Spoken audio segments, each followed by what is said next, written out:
Tejaswini madam, ನಿಮಗೊಂದು ಸವಾಲು ಹಾಕಿದ್ದಾರೆ ಇದ್ದಂಗಿದೆ. ಈಗ ಅವರು ನಾನು ಉಚ್ಚಾಟನೆ ಬೇಕಿದ್ರೆ ಮಾಡ್ಕೊಳ್ಳಿ. ಉಚ್ಚಾಟನೆ ಮಾಡೋಕ್ಕಾಗತ್ತಾ ನಿಮ್ಮ ಹತ್ರ? ಯಾರ ಬಗ್ಗೆ ಹೇಳ್ತಿದ್ದೀರಿ? ನಿಮ್ಮ ಶಾಸಕರ ಬಗ್ಗೆ. ಅಲ್ಲ, ಯಾವ್ಯಾವ ಶಾಸಕರು ಉಚ್ಚಾಟನೆ ಮಾಡಿ ಅಂತೇಳಿ? ಶಿವರಾಮ್ ಹೆಬ್ಬಾರ್ ಅವರು, ಎಸ್ ಟಿ ಸೋಮಶೇಖರ್ ಅವರು, ಅವರ ನಡವಳಿಕೆಗಳನ್ನು ನೋಡ್ತಾ ಇದ್ರೆ ಹಾಗೆ ನಾವಂತೂ ಪಕ್ಷ ಬಿಡೋಲ್ಲ, ಬೇಕಿದ್ರೆ ನೀವು ಉಚ್ಚಾಟನೆ ಮಾಡಿ. ಅರುಣ್, ಕೆಲವೊಂದು ಸತ್ಯಾಂಶಗಳನ್ನ ನಾವು ಒಪ್ಕೋಬೇಕಾಗತ್ತೆ. ನೋಡಿ, ಎಸ್ ಟಿ ಸೋಮಶೇಖರ್ ಮಾನ್ಯ ಅಶೋಕ್ ಅವರ ಮೇಲೆ ಚುನಾವಣೆಗೆ ನಿಂತಿದ್ದಂಥ ಅವರು, ನಾನು MP ಆಗಿದ್ದಾಗ. ಸೋತರೂ ಕೂಡ ಕಾರ್ಯಕರ್ತರ ಜೊತೆ ಸದಾಕಾಲ ಇರುವ ಮಾಸ್ ಲೀಡರು, ಸಂಯಮಿ, ಹೆಲ್ಪ್ಫುಲ್ ನೇಚರ್ ಇರ್ತಕ್ಕಂಥ silent man S T Somashekar. ಹಾಗೆಯೇ ತದನಂತರ ಶೋಭಾ ಅವ್ರ ಮೇಲೆ ಸ್ವಲ್ಪ ಓಟಲ್ಲಿ ಸೋತರು, ಆದರೂ ಪಾರ್ಟಿ ವರ್ಕ್ ಮಾಡ್ಕೊಂಡು ಅವ್ರು ಬಂದಂಥವ್ರು. ಇವತ್ತು ಮತ್ತೆ MLA ಆದಮೇಲೆ ಒಂದು ರಿಸ್ಕ್ ತಗೊಂಡು, ಏನಂದರೆ ಆವಾಗಿನ ಸಂದರ್ಭದಲ್ಲಿ JDS ಕಾಂಗ್ರೆಸ್ಸು ಚುನಾವಣೆಗೆ ಮುಂಚೆ ಮಾತಾಡಿರಲಿಲ್ಲ, ಆಮೇಲೆ ಸರ್ಕಾರ ಮಾಡಿದ್ರು, ಏನೋ ಅವರು ಒಂದಷ್ಟು ಆರೋಪಗಳನ್ನು ಮಾಡಿಕೊಂಡು ಪಾರ್ಟಿಯನ್ನು ಬಿಟ್ಟು ಬಂದರು. ಮೊನ್ನೆ ಡಿಸೋಜಿ ಹೇಳ್ತಾ ಇದ್ರು ಮೊನ್ನೆ ಯಡಿಯೂರಪ್ಪನವರ ವಿಚಾರದಲ್ಲಿ, ಇವತ್ತು ಯಡಿಯೂರಪ್ಪನವ್ರಿಗೆ ಮನ್ನಣೆ ಇಲ್ಲ ಅಂದಿದ್ರೆ SR ಬೊಮ್ಮಾಯಿ ಅವರನ್ನು ಮುಖ್ಯಮಂತ್ರಿ ಮಾಡ್ತಿರ್ಲಿಲ್ಲ ಪಾರ್ಟಿ. ಅವರ ಭಾವನೆಗಳಿಗೆ ಬೆಲೆ ಕೊಟ್ಟೆ ಮಾಡಿದ್ದು. ಹೌದು, ಈಗ ನೋಡಿ, ಅನೇಕ ರಾಜ್ಯಗಳಲ್ಲಿ ಹೊಸ ಮುಖ್ಯಮಂತ್ರಿಗಳು ಮಾಡಿದ್ದೀವಿ. ಬೇರೆಯವ್ರು ಬರೋದು ಬೇಡವಾ? 2ನೇ ಲೈನ್ 3ನೇ ಲೈನ್, ದೇಶಕ್ಕೆ ಯುವ ಶಕ್ತಿಯನ್ನು ಮತ್ತು ಎಲ್ಲ ವರ್ಗದವರಿಗೂ ಅವಕಾಶ ಕೊಡೋದು ಬೇಡವಾ? BJP ಅಂತ ಅನೇಕ ಪ್ರಯೋಗಗಳನ್ನು ಮಾಡಿದೆ, ತಾವು ಗೌರವಿಸಬೇಕು.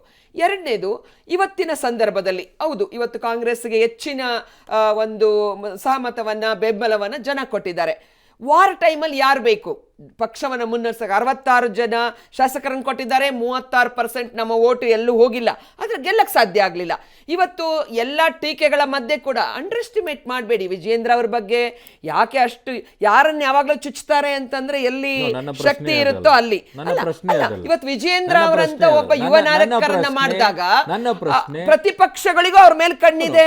ಅಶೋಕ್ ಅವರನ್ನ ಪ್ರತಿಪಕ್ಷದ ನಾಯಕರು ಮಾಡ್ಕೊಂಡಿದ್ದೀವಿ. ನಾನು ಕೇಳ್ತೀನಿ, ಇವತ್ತು ಒಂದ್ ನಿಮಿಷ, DK ಶಿವಕುಮಾರ್ ಅವರು ಮತ್ತು ಮುಖ್ಯಮಂತ್ರಿಗಳ ನಡುವೆ ತಿಕ್ಕಾಟ ಇಲ್ವೇ? ಅಥವಾ DK ಅವರು ಬೇರೆ ಯಾರು ಉಪಮುಖ್ಯಮಂತ್ರಿಗಳಾಗಬಾರ್ದು, ತಮಗೆ ಮಹತ್ವ ಸಿಗಬೇಕು ಅಂತ ಅವರು ಪ್ರಯತ್ನ ಮಾಡಿಲ್ವೇ?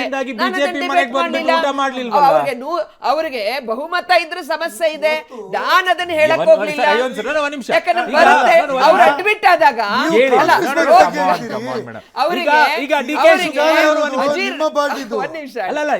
ಶಿವಕುಮಾರ್ ಅವರು ಸಿದ್ದರಾಮಯ್ಯನವರು ತಿಕ್ಕಾಟ ಇದೆ, ಫೈನ್. DK ಶಿವಕುಮಾರ್ ಬಂದ್ಬಿಟ್ಟು ಬಿಜೆಪಿ ಅವರ ಆಫೀಸಲ್ಲಿ ಊಟ ಮಾಡೋದು ಬಿಕ್ಕಟ್ಟು ಅಂತ ಹೇಳಿಲ್ಲ, ಬರೀ ತಿಕ್ಕಾಟ ಇದೆ ಅಂತ ಹೇಳಿದೆ. ಬಿಕ್ಕಟ್ಟು ಯಾವಾಗ ಆಗುತ್ತೆ ಅಂದ್ರೆ, ಆಪರೇಷನ್ ಹೊಟ್ಟೆನಲ್ಲಿ ಜಾಸ್ತಿ ಆದಾಗ, ಡಾಕ್ಟರ್ ಟೇಬಲ್ ಬಂದಾಗ ಗೊತ್ತಾಗೋದು. ಅದೇನು ಬರೀ ಹಂಗೆ ಮದ್ದಲ್ಲೇ ಟ್ರೀಟ್ಮೆಂಟ್ ಮಾಡ್ಬೋದಾ ಅಥವಾ ಆಪರೇಷನ್ ಮಾಡ್ಬೇಕಾಗತ್ತಾ? ನಮಗ್ ಗೊತ್ತಿಲ್ಲ. ಆದ್ರೆ ನಾವಂತೂ ಯಾವ ಆಸ್ಪತ್ರೆನೂ ಇಲ್ಲ, ನಮ್ಮ ಹತ್ರ ಡಾಕ್ಟರ್ಗಳು ಇಲ್ಲ, ನನ್ನ ಪ್ರಶ್ನೆಗೆ ಉತ್ತರ ಕೊಡ್ತಾ ಇಲ್ಲ madam. Jumping from the point ಅಷ್ಟೇ. ನಾನು ಕೇಳ್ತಾ ಇರೋದು ನೇರವಾಗಿ, ಉಚ್ಚಾಟನೆಯನ್ನ ಮಾಡ್ತಿರೋ ಇಲ್ಲ ಇದೆಲ್ಲ ಕಾಮನ್ ನಡೆಯುತ್ತೆ, ಅವ್ರು ಅಲ್ಲೋಗ್ಲಿ ಇಲ್ಲೋಗ್ಲಿ ಅಡ್ಡಾಡ್ಕೊಂಡು ಬರ್ಲಿ, ನಾವೆಲ್ಲ ಬಿಟ್ಬಿಟ್ಟಿದ್ದೀವಿ. ಪ್ರಜಾಪ್ರಭುತ್ವ ನಾನು ಇಷ್ಟೇ ಹೇಳಕ್ ಇಷ್ಟಪಡ್ತೀನಿ ನಿಮ್ಗೆ. ಅವರು ಯತ್ನಾಳ್ ಅವರು ಪಾರ್ಟಿಯಿಂದ ಹೊರಗಿದ್ರು, ಅನೇಕ ವಿರೋಧಗಳ ನಡುವೆ ಕೂಡ ಮಾನ್ಯ ಯಡಿಯೂರಪ್ಪಾಜಿಯವರು ಅವತ್ತು ಪಕ್ಷಕ್ಕೆ ಅವ್ರ ಅವಶ್ಯಕತೆ ಇದೆ. Yatnal is an wonderful leader provided ಸ್ವಲ್ಪ ಕೊರತೆಗಳಿದೆ. ವಿತ್ ಆಲ್ ಡ್ಯೂ ರೆಸ್ಪೆಕ್ಟ್, ಇವತ್ತಿಗೂ ಕೂಡ ಅವರಲ್ಲಿ ದೇಶ ಪ್ರೇಮ ಇದೆ, ಕಾರ್ಯಕರ್ತರ ಬಗ್ಗೆ ಇದೆ, ಹಿಂದುತ್ವದ ಬಗ್ಗೆ ಇದೆ. ಏನೋ ಒಂದೆರಡು ನಮ್ಮಗಳಿಗೆ ಅರ್ಥವಾಗದಂತಹ ಕೆಲವು ನೋವು ಇರಬಹುದು. ಈಗ ಕೆಲವೊಮ್ಮೆ ಏನಾಗುತ್ತೆ, 4 ಗೋಡೆ ಮಧ್ಯೆ ಒಂದು ಪಕ್ಷ ಅಂತ ಇರುತ್ತೆ, ಶಿಸ್ತಿರುತ್ತೆ, 4 ಗೋಡೆ ಮಧ್ಯೆ ಮಾತಾಡಬೇಕು ಅಂತ ಎಲ್ಲ ಪಾರ್ಟಿಗಳಲ್ಲೂ ಹೇಳ್ತೀವಿ.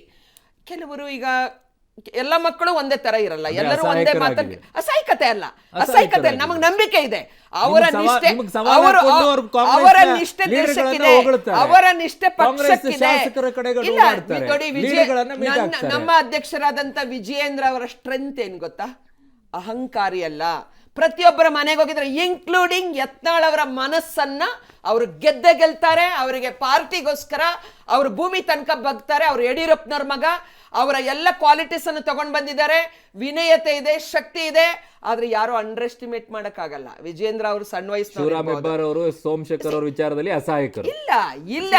ನೋಡಿ, ಇನ್ನು ಬಂದ ವಿಜೇಂದ್ರ ಅವರು ಈಗ ಏನಾಗಿದೆ ಹೆಂಗ ಅಧ್ಯಕ್ಷ ಸ್ವಲ್ಪನೇ ದಿನ ಆಗಿದೆ, ಕಾದು ನೋಡಿ ನೀವು. ಒಂದು ಶಿಸ್ತಿನ ಪಾರ್ಟಿ ಇವತ್ತು ಬೀದಿಗೆ ಬಂದು ಬಿಟ್ಟಿದೆ. ಇಲ್ಲ, ಶಿಸ್ತಿನ ಪಾರ್ಟಿ ಇವತ್ತು ಬೀದಿಗೆ ಬಂದು ಸ್ಟುಡಿಯೋಗಳಲ್ಲಿ ಚರ್ಚೆ ಆಗಿ ಬೀದಿಗೆ ಕಾಂಗ್ರೆಸ್ ಮನೆ ಬಾಗ್ಲಿಗೆ ಬೀದಿಗೆ ಬಂದಿಲ್ಲ, ಕಾಂಗ್ರೆಸ್ ಮನೆ ಮಟ್ಟಕ್ಕೆ ಬಂದಿದೆ ಅಂದ್ರೆ ನನಗೆ ಇವತ್ತು ಅರ್ಥ ಆಗುದಿಲ್ಲ. ಈಗ ನಾವು ಯಾರು ಹೇಳಿದ್ದೇವೆ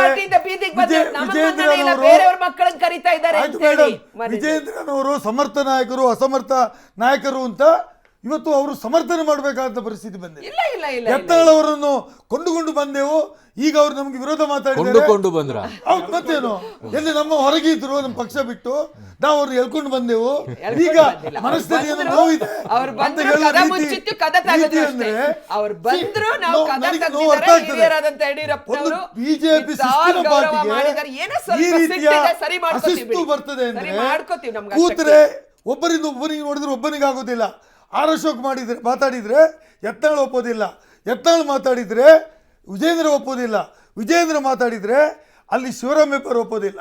ಈ ರೀತಿಯ ಪರಿಸ್ಥಿತಿ ಬಿಜೆಪಿಗೆ ನಿರ್ಮಾಣ ಆಗುವುದಂತ ಕರೆಕ್ಟ್ ಅಲ್ವಾ? 6 ತಿಂಗಳ ಕಾಲ ವಿರೋಧ ಪಕ್ಷದ ನಾಯಕರು ಕರೆಕ್ಟ್ ಅಲ್ವಾ ಸರ್? ಆಗದಂತ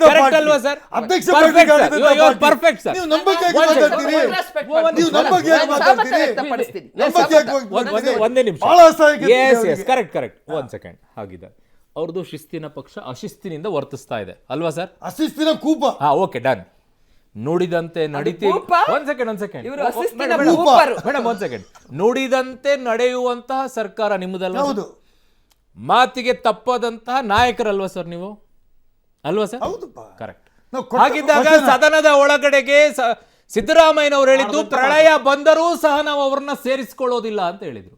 ಇವತ್ತು ಯಾಕೆ ಅವ್ರನ್ನ ಕರೆದ್ಬಿಟ್ಟು ಊಟಕ್ಕೆ ಹಾಕ್ತಾ ಇದ್ದೀರಾ? ನಿಜ ಹೇಳಲ್ಲ ಅಂತ ಹೇಳಿದ್ದಾರೆ. ನಾವು- ಯಾಕೆ ಊಟಕ್ಕೆ ನಾವು- ಹಾಕ್ತಾ ಸುಳ್ಳು ಹೇಳಲ್ಲ ಅಂತ ಇವತ್ತು ಪ್ರೀತಿ ಹೇಳಿದ್ದಾರೆ. ಉಕ್ಕಿ ಬಂತು. ಪಕ್ಷದ ತತ್ವ ಅದು ಸಿದ್ಧಾಂತವನ್ನು mostly ಏನ್ ಒಪ್ಪಿಕೊಂಡು ಗೊತ್ತಾ? ಪ್ರಳಯ ಯಾರು ಬಂದ್ರೆ ಮಾತ್ರ, ಬರ್ತಾರೆ, ಪ್ರಳಯ ಇಲ್ಲಾಂದ್ರೆ ಅವತ್ತು ನಾವು ಕಳ್ಕೊಳ್ತೀವಿ ಅಂತ. ಸ್ವೀಕಾರ ಮಾಡುವುದಿಲ್ಲ. ಇದಕ್ಕೆ ನುಡಿದಂತೆ ನಡೆದಿದ್ದು. ಅಂತ ಹೇಳಿದ್ದಾರೆ ಹೊರತು ಅಲ್ಲ, ಇದಕ್ಕೆ ನುಡಿದಂತೆ ನಡೆದಿರೋದು. ಇವ್ರದ್ದು ಪ್ರಶ್ನೆ ಇಲ್ಲ. ಪಲಾಯನವಾದ ನಿಮ್ದು ಖಂಡಿತ ಸುಳ್ಳು. ಇವರು- ನೀವು ಅವ್ರಿಗೆ ಹೇಳ್ತಿರೋದು. ಪ್ರಶ್ನೆ ಇಲ್ಲ. ಪಲಾಯನ ಈಗ ಮಾಡ್ತಿದ್ದೀರಿ ನೀವು. ಜೆಡಿಎಸ್ ಅಲ್ಲ ಒಂದ್ ನಿಮಿಷ. ಇದು ನುಡಿದಂತೆ ನಡೆದಿರೋದು ಹೆಂಗಾಯ್ತು? ಮಾತು ತಪ್ಪದ ನಾಯಕರು ಕುಮಾರಸ್ವಾಮಿ ಅವ್ರನ್ನ ಪ್ರಪಂಚನೇ ಪ್ರಳಯ ಆಗಲಿ, ಆ ದುಷ್ಟರನ್ನ, ಆ ದುಷ್ಟರನ್ನು ಸೇರಿಸಿಕೊಳ್ಳಲ್ಲ ಅಂತ ಮಾತನ್ನು ಉಪಯೋಗಿಸಿದ್ರು. ಕುಮಾರಸ್ವಾಮಿ ಅವ್ರನ್ನು ಅಧಿಕಾರ ಸ್ಥಾನದಿಂದ ಇಳಿಸಿದವರಲ್ಲಿ ಜಂಪಿಂಗ್ ಪಾಯಿಂಟ್ ಇಂದ ಜಂಪ್ ಆಗ್ತಾ ಇದೆ. ಪ್ರಮುಖರು ತಾನೇ. ಮುಖ್ಯಮಂತ್ರಿಗಳು ನೀವು ಸಭಾಧ್ಯಕ್ಷರನ್ನ ಅವ್ರನ್ನ ಕೂತ್ಕೊಳ್ಳೋದು jumping from the point. ಮಾನ್ಯ You are ಮುಖ್ಯಮಂತ್ರಿಗಳು jumping from the point. ಹೇಳಿದ್ದು ಸಿದ್ದರಾಮಯ್ಯನವರು ಹೇಳಿದ್ದು ಹಾ. ಆ ಕಾಲದಲ್ಲಿ ಆ ಕಾಲದಲ್ಲಿ ಸಂದರ್ಭದಲ್ಲಿ ಈ ಕಾಲ ಬೇರೆ. ಇವತ್ತು ಬದಲಾದ ಪರಿಸ್ಥಿತಿ. ಓ ಮೈ ಗುಡ್ನೆಸ್. ಬದಲಾದ ಪರಿಸ್ಥಿತಿ. ಪ್ರಳಯನೇ ಬಂದಿಲ್ಲ, ರಾಜಕಾರಣ ನಿಂತ ಕಾಲನೇ ನೀರಲ್ಲ. ಬದಲಾಗೋಯ್ತು. ರಾಜಕಾರಣ ನಿಂತ ನೀರಲ್ಲ, ವಾಪಸ್ ಇದು ಹರಿಯುವ ಬರ್ತೀನಿ. ನೀರು. ದೇವರಾಜ್ ಸರ್ನ ಮಾತಾಡಿಸ್ತೀನಿ.